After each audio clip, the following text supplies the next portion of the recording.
विद्यार्थी मित्रांनो, आपला आता हा 4th नंबरचा सेक्शन आपण सुरू करतोय.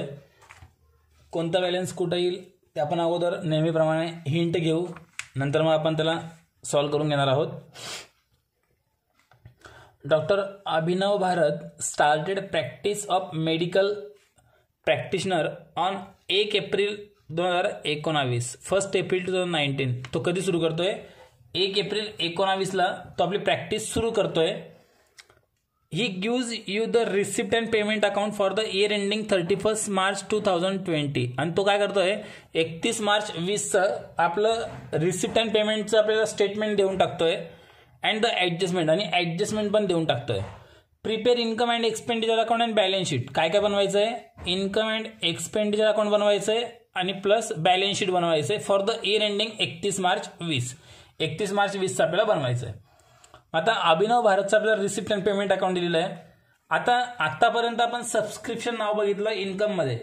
आता याचं जर रिसिप्ट अँड पेमेंट अकाउंट जर असेल डॉक्टराचं, तर इथे सबस्क्रिप्शन असलंच पाहिजे असं काही कंपल्सरी नाही. त्याचे इन्कम राहतील, एक्सपेन्सेसमध्ये घ्यायचे आहेत. बघू आपण काय काय इन्कम आहेत. कॅश इंट्रोड्यूस, त्याने बिझनेस सुरू करण्यासाठी इंट्रोड्यूसचा अर्थ काय होतो? आणणे. इंट्रोड्यूस म्हणजे काय? आणणे. याने काय केलंय? आपलं बिझनेस सुरू करण्यासाठी एवढी 25,000 रुपये कॅश आणलेली आहे बिझनेस सुरू करण्यासाठी. याचा अर्थ काय होतोय? त्याने स्वतःने आणलेली आहे, म्हणजे हे त्याचं काय? कॅपिटल आहे. हे त्याचं काय आहे? कॅपिटल फंड आहे. आणि हे आपण नेहमी कुठे घेतो? बॅलन्स शीटच्या लायबिलिटीमध्ये. मागच्या क्वेश्चनला आपण बघितलं, हे कुठे घेतलं आपण? बॅलन्स शीटच्या लायबिलिटीमध्ये आपण नोंद केली होती, बरोबर आहे. मागच्या क्वेश्चनला ॲडजस्टमेंटला दिलं होतं, इथे डायरेक्ट रिसिप्ट अँड पेमेंट अकाउंटला देऊन टाकलंय. एकच परिणाम होणार आहे, कारण ते ओपनिंगचं आहे. व्हिजिट फीज हे त्याचं इन्कम आहे. रिसिप्ट फ्रॉम डिस्पेन्सरी हे पण त्याचं इन्कम आहे. डिस्पेन्सरी म्हणजे त्याचे जे काही औषध वगैरे असतील किंवा मग त्यांनी काही ट्रीटमेंट केली असेल तिथून त्याला मिळालेलं इन्कम आहे. सन्ड्री रिसिप्ट हे पण त्याचं काय आहे? इन्कम आहे. हे पण त्याचं इन्कम आहे. आता पेमेंट साईडला येऊ. फर्निचर हे त्याचं ॲसेट्स, इक्विपमेंट त्याचे ॲसेट्स. ड्रग्सचं पेमेंट केलेलं आहे, मात्र हे काय आहे? एक्सपेन्सेस आहे. सॅलरी, कंपाऊंडर वगैरे असेल त्याची सॅलरी दिलेली आहे. रेंट आहे, क्लिनिक रेंटवर असेल भाडं दिलं आहे. कन्व्हेन्स गाडीचा खर्च आहे. स्टेशनरी हा पण खर्च आहे. इलेक्ट्रिसिटी एक्सपेंडिचरला. जर्नल्स 500 रुपयाचे खरेदी केलेत, खर्च आहे. ड्रॉइंग, आता ड्रॉइंग बघा हा पण खर्चच आहे. ड्रॉइंग हा पण खर्चच आहे, पण तो वैयक्तिक खर्च आहे, तो आपल्या बिझनेसचा खर्च नाही. हा कोणता खर्च आहे? त्याचा वैयक्तिक खर्च आहे. आणि वैयक्तिक खर्च जर असेल तर आपण त्याला एक्सपेंडिचरला न घेता कॅपिटलमधून काय केलं पाहिजे? त्याला लेस होणे. कॅपिटलमधून लेस म्हणजे एकच परिणाम होईल ड्रॉइंगचा. बॅलन्स कॅरीड डाऊन हा कॅशचा क्लोजिंग बॅलन्स आहे. बॅलन्स शीटच्या ॲसेटला घेऊ मागच्या क्वेश्चन सारखा. सोपे बॅलन्सेस आहेत, इतकं कळालं असेल. नेक्स्ट पहिली adjustment. Receipt in arrears are visit fees 2000 and dispensary 500. बघा आता काय म्हटलंय, जी व्हिजिट फीज आहे ॲरियर्स, ॲरियर्सचा अर्थ होतो बाकी. रिसिप्ट इन ॲरियर्स म्हणजे रिसिप्ट म्हणजे आपलं इन्कम, मिळायचं बाकी आहे. काय काय? व्हिजिट फीज मिळायची बाकी आहे, म्हणजे याच्यावर ॲडजस्टमेंट आली व्हिजिट फीवर. आणि डिस्पेन्सरी हे पण मिळायचं बाकी आहे. डिस्पेन्सरी म्हणजे औषधी वगैरे जे विकले असतील ते 30,000चे विकले आहेत, त्यातून 500 अजून मिळायचे बाकी आहेत आपल्याला, म्हणजे 30,500 रुपये व्हायला पाहिजे. व्हिजिट फीचे 10,000 मिळालेले आहेत, अजून 2,000 मिळायचे बाकी आहेत. याचा अर्थ काय? आउटस्टँडिंग इन्कम आहे, इन्कम मिळायचं बाकी आहे. पहिला परिणाम काय करायचा? संबंधित इन्कम मध्ये ऍड. एक्सपेन्सेस जर असेल तर एक्सपेन्सेस, इन्कम असेल तर इन्कम. इन्कम मध्ये ऍड करायचं म्हणजे व्हिजिट फीजचे व्हिजिट फीजला ऍड करायचे, डिस्पेन्सरीचे डिस्पेन्सरीमध्ये ऍड करायचे. इन्कमवर आउटस्टँडिंग आहे म्हणजे मिळायचे बाकी आहेत, म्हणजे दुसरा परिणाम म्हणजे बॅलन्स शीटच्या ॲसेटला मिळायचं बाकी म्हणून. सेम तुम्ही outstanding subscription for current year he adjustment समजून सॉल्व्ह करा. सेम परिणाम आहेत, इन्कम मिळायचं बाकी आहे. आउटस्टँडिंग एक्सपेन्सेस खर्च द्यायचे बाकी आहेत. रेंटचे 500 आणि सॅलरीचे 1,000. दोघांवर टिक करू. रेंट आणि सॅलरीवर काय करतो परिणाम? संबंधित एक्सपेन्सेसमध्ये ॲड आणि बॅलन्स शीटच्या लायबिलिटीमध्ये. Stock of drugs was ₹1,000. आता बघा ड्रग्सचा स्टॉक आपल्याकडे शिल्लक आहे 1,000 रुपये.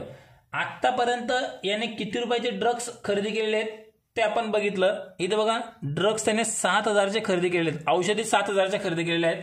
आता बघा औषधी डॉक्टर काय करतात, आपण क्लिनिकमध्ये गेल्यानंतर इंजेक्शन वगैरे आपल्याला देतात, बरोबर आहे. काहीतरी ते मेडिसिन्स वगैरे पण देऊ शकतात. आता काय होतंय, 7,000चे त्याने ड्रग्स खरेदी केले, हातला खर्च आपण मानला. पण खर्च केव्हा होईल, जेव्हा त्याने ते वापरून घेतले असतील तेव्हा त्याचा खर्च होईल. पण काय म्हणतो इथे, त्यातनं 1,000 रुपयांचा स्टॉक शिल्लक आहे, 1,000चा स्टॉक त्याचा अजून शिल्लक आहे, त्याने वापरलेला नाही. म्हणून काय करायचं, त्या ड्रग्समधून काय करायचं, अगोदर लेस, ड्रग्समधून लेस होऊन जाईल आणि बॅलन्स शीटच्या ॲसेटला घ्यायचं, कारण तो पुढच्या वर्षी वापरेल. ड्रग्समधून अगोदर काय करायचं, लेस आणि बॅलन्स शीटच्या ॲसेट्सला. कोणताही स्टॉक बॅलन्स शीटच्या ॲसेटला येतो. ड्रग्स 7,000 मधून 1,000 रुपयाचा शिल्लक आहे, म्हणून ते 7,000 खर्च नाही आहे. 7,000 रुपये त्याने जेव्हा आणलं तेव्हा खर्च आपण म्हणतोय, पण केव्हा खर्च होईल, जेव्हा त्याने वापरला असेल तेव्हाच. पण त्या 7 मधून 1,000चा शिल्लक आहे, 7,000चा वापरलाय, मग 7,000 खर्च व्हायला पाहिजे. 1,000चे शिल्लक आहेत ते आपली ॲसेट्स आहे. 4 नंबरची adjustment, depreciate furniture 8% per annum and equipment 500. फर्निचरचं डेप्रिशिएशन पर्सेंटेज माहिती दिलेलं आहे आणि इक्विपमेंट डायरेक्ट 500 देऊन टाकलंय. काही असू दे, आपल्याला काही फरक नाही पडत. काय करतो डेप्रिशिएशन, संबंधित ॲसेट्समधून लेस आणि प्रॉफिट अँड लॉस अकाउंटच्या डेबिटला घ्यायचो फायनल अकाउंटला. म्हणजे इथे आपली फायनल अकाउंटची प्रॉफिट अँड लॉस म्हणजे इथे आपलं इन्कम एक्सपेंडिचर, डेबिट बाजू म्हणजे आपली एक्सपेंडिचर बाजू, म्हणून एक्सपेंडिचरला. 5वी शेवटची adjustment, 40% conveyance is for domestic purpose. कन्व्हेन्सवर ॲडजस्टमेंट आहे बघा. कन्व्हेन्स म्हणजे काय सांगितलं तुम्ही, गाडीचा खर्च. गाडीचा खर्च किती आहे, एकूण कन्व्हेन्स प्रवासाचा खर्च आहे 4,000. पण आता हा प्रवासाचा खर्च पूर्ण त्याच्या मेडिकल संबंधित नाही आहे. डोमेस्टिकचा अर्थ होतो वैयक्तिक, पर्सनल. बघा इथं पर्सनल पण दिलेलं तुम्हाला ऑब्लिक करून. वैयक्तिक वापरासाठी खर्च केलेला आहे 40%. म्हणजे काय करावं लागेल, ह्या कन्व्हेन्स जो आहे 4,000 रुपये, ह्या 4,000वर 40% अगोदर काढायचे. किती येईल बघा, 4 चौक 16, 1,600 रुपये जे आहेत. हा जो खर्च 4,000 आहे, तो 4,000 खर्च त्याने दवाखान्यासाठी नाही वापरलेला. त्यातनं 1,600 रुपये त्याने आपली वैयक्तिक प्रवास केलेला आहे आणि तो खर्च बिझनेसमध्ये दाखवलेला आहे. म्हणून त्यातनं काय करून टाका, अगोदर लेस. म्हणजे पहिला परिणाम काय होऊन जाईल, कन्व्हेन्समधून लेस होऊन जाईल. कन्व्हेन्समधून लेस करून टाका आणि पुन्हा कॅपिटलमधून पण लेस करा, ॲडिशनल ड्रॉइंग म्हणून. याला नाव काय द्यायचं आपण, ॲडिशनल ड्रॉइंग.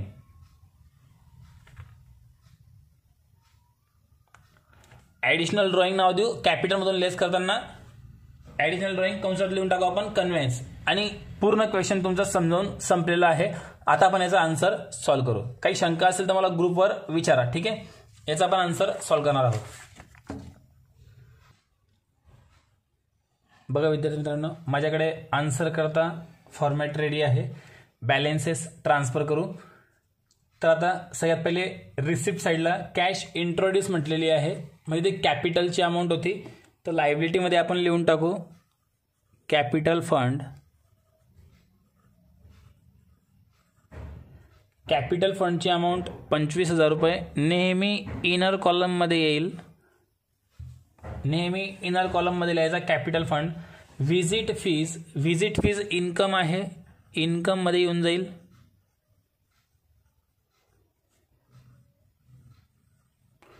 व्हिजिट फीजची अमाऊंट आहे 10,000. त्यावर ॲडजस्टमेंट आहे, इनर कॉलममध्ये घेऊ.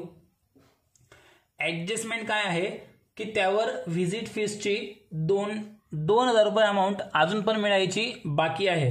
तर पहिला परिणाम कुठे करायला सांगितला, संबंधित इन्कममध्ये, म्हणजे व्हिजिट फीजमध्ये काय होऊन जाईल अगोदर ॲड. मग इथं द्यायचा परिणाम ॲड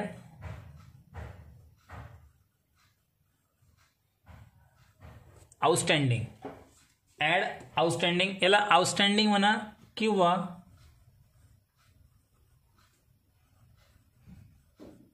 रिसिवेबल म्हणा, दोघांपैकी काही पण एक नाव दिलं तरी पण चालेल. म्हणजे आउटस्टँडिंग आपण खर्चासाठी वापरतो नॉर्मली, आउटस्टँडिंग म्हणजे देणं बाकी असं आपण गृहीत धरतो, पण आउटस्टँडिंगचा ओरिजिनल अर्थ फक्त बाकी असा आहे. मग ते इन्कम पण असू शकतं, एक्सपेन्सेस पण. तर 2,000 रुपये इन्कम मिळायचं बाकी आहे. पहिला परिणाम संबंधित इन्कममध्ये ॲड केलं, 2,000 ॲड करून अमाऊंट झाली 12,000. मिळायचे बाकी आहेत म्हणजे आपली ती ॲसेट्स होऊन जाईल. बॅलन्स शीटच्या ॲसेटमध्ये आपण घेणार, थोडीशी वरती जागा सोडून मग लिहू आपण, कारण वरती बाकीचे ॲसेट्स आले पाहिजे. इक्विपमेंट, फर्निचर जे तुम्हाला दिलेलं आहे हे सगळे वरती येतील आणि मग तुम्हाला लिहायचं आहे आउटस्टँडिंग व्हिजिट फीज.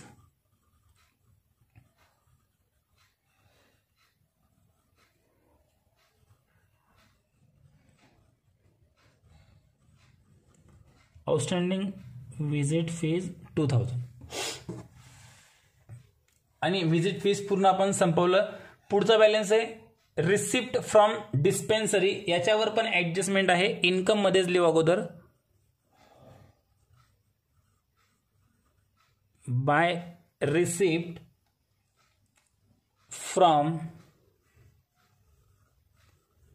डिस्पेन्सरी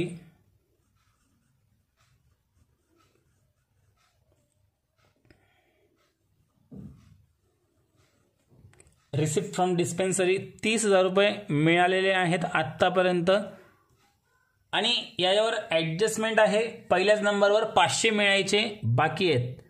मग इथं ॲड करून टाकू, याला ॲड करून पण नाव द्यायचं आपण आउटस्टँडिंग, म्हणजे बाकी आहेत ते मिळायचे बाकी राहतील. आउटस्टँडिंग 500, टोटल होऊन गेली 30,500. जे मिळायचे बाकी आहेत ते पुन्हा आपली ॲसेट्समध्ये घेऊ.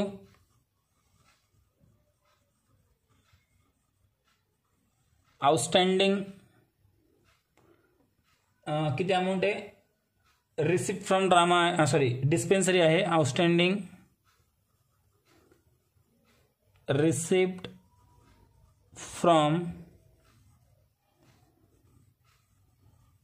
डिस्पेन्सरी 500 रुपये. 2 ओळीवर आलेला आहे पण तो एकच नाव आहे, लक्षात ठेवा. म्हणजे रिसिप्टमधले जे 2 ॲडजस्टमेंट होत्या दोघी आपण संपवल्या. पुढचा बॅलन्स सन्ड्री रिसिप्ट आहे, त्यावर काही ॲडजस्टमेंट नाही, डायरेक्ट इन्कममध्ये बाहेर येऊन जाईल. नाव देऊ सन्ड्री रिसिप्ट, अमाऊंट 5,000 रुपये.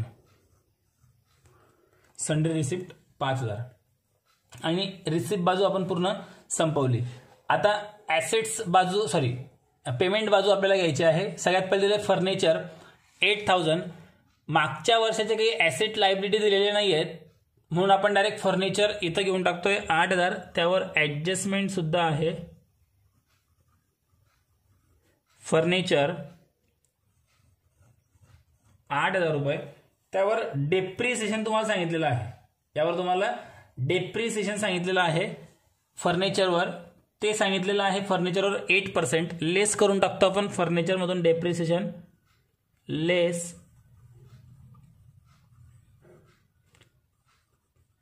डेप्रिसिएशन 8%. 8,000वर 8% आपण मागच्याच क्वेश्चनला काढले होते. 640 रुपये अमाऊंट येईल.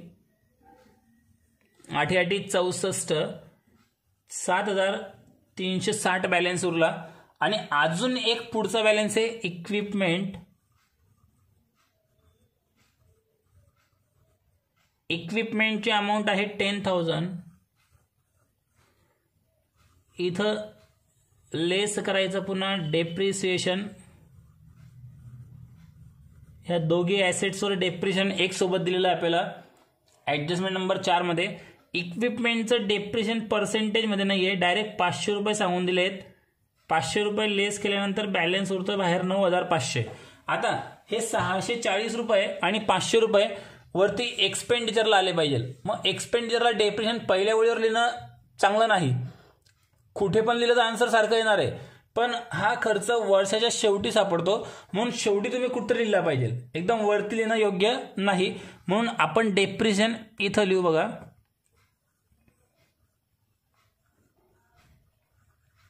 डेप्रिसिएशन ऑन फर्निचर 640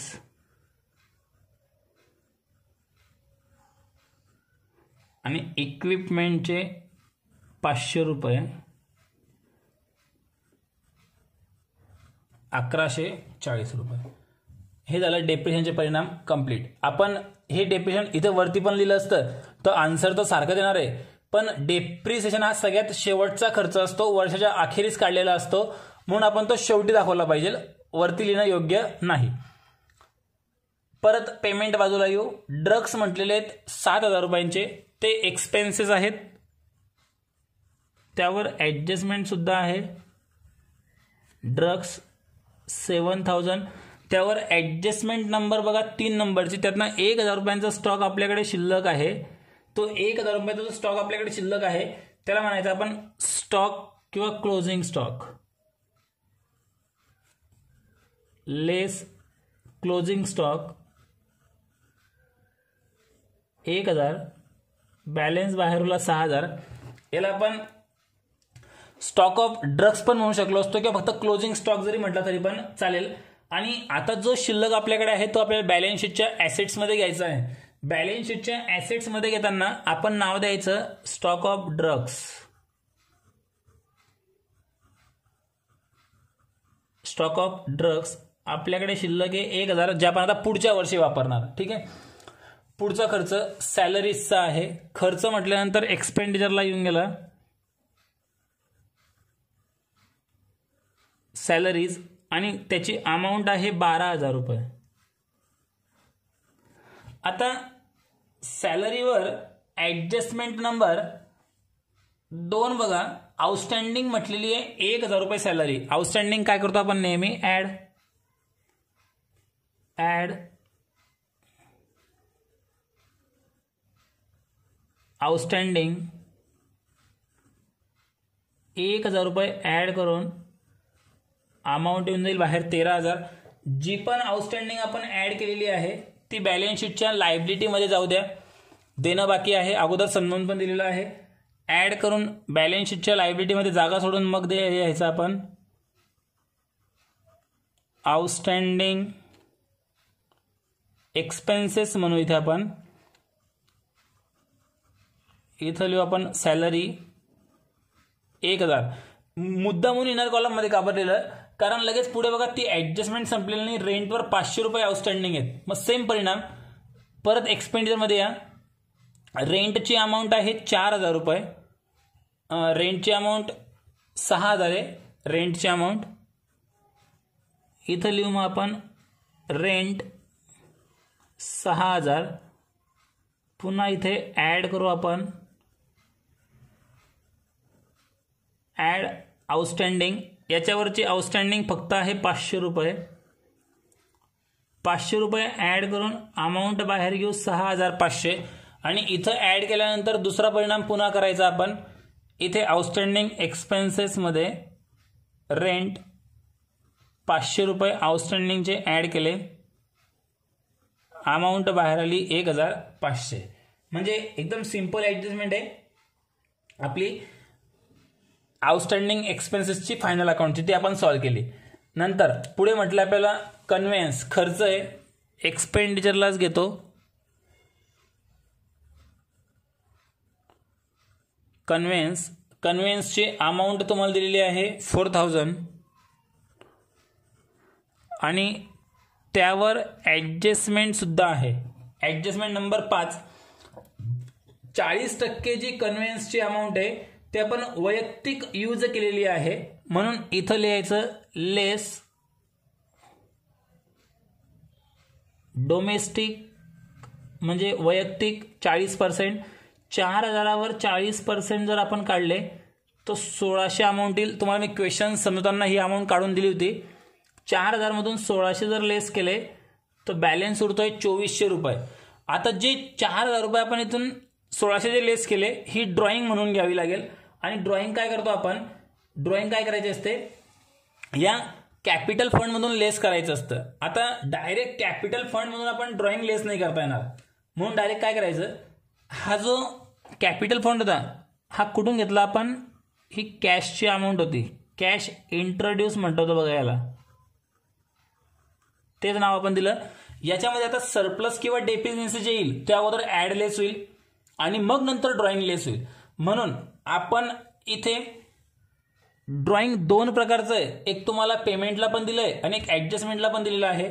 मग इथे सरप्लस किंवा डेफिशियन्सी जे येईल त्यानंतर तुम्हाला ड्रॉइंग लिहिता येईल. आत्ता लिहिण्याची गरज नाही, आपण ते नंतर लिहू. ड्रॉइंग पेंडिंग राहू द्या, लक्षात ठेवा बाकी म्हणून. पुढचा खर्च कन्व्हेन्स नंतर लगेच तुम्हाला काय दिलंय बघा, कन्व्हेन्स नंतर स्टेशनरी,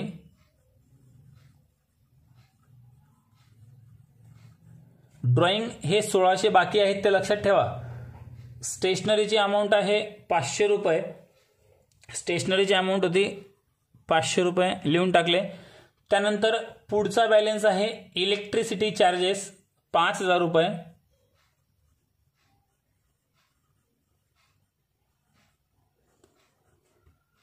इलेक्ट्रिसिटी चार्जेस 5000 रुपये. त्यानंतर जर्नल्स 500 रुपये खर्च आहे.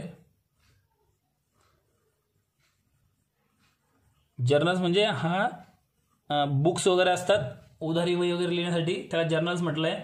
ड्रॉइंग म्हटलंय त्यांनी 15,000 रुपये. आता बघा ड्रॉइंग जे आहे हे तुम्हाला पेमेंट बाजूला दिलेलं आहे.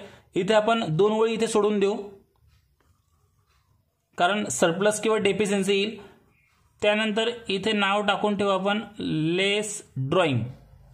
आता ड्रॉइंग तुमची दोन प्रकारची आहे, एक तुम्हाला ऍडजस्टमेंटला दिलेली आहे 15,000 रुपये आणि नंतर पेमेंट बाजूला दिलेली 15,000 रुपये आणि ऍडजस्टमेंटची आहे 1600 रुपये, बरोबर आहे. मग दोघी आपण वेगळ्या वेगळ्या लिहून टाकू. इथे फक्त मायनस 15,000 आत्ता आपण लिहून सोडून देऊ.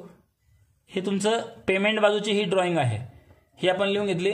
नंतर बॅलन्स कॅरीड डाऊन दिलेला आहे, म्हणजे हा कॅशचा क्लोजिंग बॅलन्स आहे. हा जाऊ देऊ आपण ॲसेट्समध्ये, कॅश इन हँड म्हणून. ती अमाऊंट आहे 2000. ठीक आहे. पेमेंट बाजूचे सगळे बॅलन्स संपले, फक्त एक कन्व्हेन्सची ड्रॉइंगची अमाऊंट आपली तेवढी बाकी आहे. ऍडजस्टमेंट बघून घेऊ कोणती बाकी आहे का. पहिली ऍडजस्टमेंट संपली, दुसरी आउटस्टँडिंग एक्सपेन्सेस संपली, तिसरी स्टॉक ऑफ ड्रग्सची संपली, चौथी ड्रॉइंग संपली, पाचवी कन्व्हेन्सची 40% अमाऊंट फक्त ते लेस करायची आपली बाकी आहे. जर तुम्हाला लिहायचं असेल तर इथे एक ओळ सोडून ॲडिशनल ड्रॉइंग कंसात कन्व्हेन्स 4000 गुणिला 40% 1600 लिहून सोडून दिले तरी पण चालेल, फक्त लेस करणं आपल्या लक्षात राहिलं पाहिजे. ठीक आहे. आता काहीच बाकी राहिलेलं नाही आहे. आता पूर्ण उदाहरण तुमचं संपलंय. आता अकाउंट्स फक्त क्लोज करायचे तेवढे आपले बाकी आहेत. अकाउंट्स क्लोज करू. सगळ्यात पहिले क्लोज करतो आपण इन्कम अँड एक्सपेंडिचर अकाउंट. जी साईड जास्त असेल त्या साईडच्या अगोदर बेरीज करू. बघा इथे ही जागा ब्लँक दिसते, त्याचं काही काळजी करू नका, याचे काही मार्क्स वगैरे कमी होत नाहीत. ठीक आहे. इथे शेवटी क्लोज करायचं. क्लोज करताना शेवटी क्लोज करणार इन्कम अँड एक्सपेंडिचर अकाउंट. कोणती बाजू जास्त बघून घेऊ आपण. एक्सपेंडिचरला टोटल अंदाजे करून बघू. 6 आणि 13 19 आणि 6 25, 25 आणि 2 27, 28, 28 आणि हे 5 33, जवळपास 34 35 हजारच्या जवळपास काहीतरी अमाऊंट आहे. ठीक आहे. पेमेंटला बघू, इन्कमला बघू. 12 आणि 30 42, इथेच 42 होऊन गेले. म्हणजे कोणती साईड जास्त इथे तुमची इन्कम साईड. मग इन्कमची अगोदर बेरीज करून टाका. 2 0 सेम 5 लिहून टाकला. 5 आणि 2 7, नंतर 4 आणि 3 आणि 1 4, 47,500 रुपये इन्कम साईडची टोटल आहे. तीच लिहिली आपण 47,500 इकडे एक्सपेंडिचर बाजूला.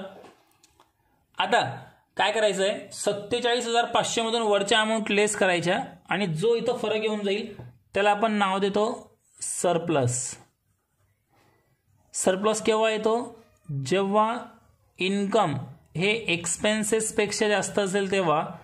म्हणून बघा excess income over expenditure.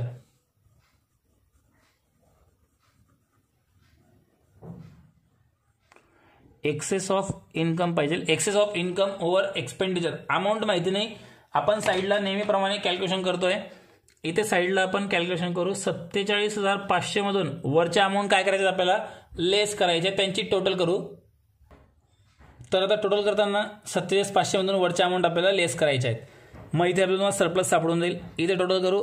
1 0 common आहे, नंतर 4 जसा तसा, यानंतर पुढे 1 आणि 5 6 आणि 5 11 आणि 4 15 आणि 5 20 0 2 कॅरी ऑन होऊन जाईल.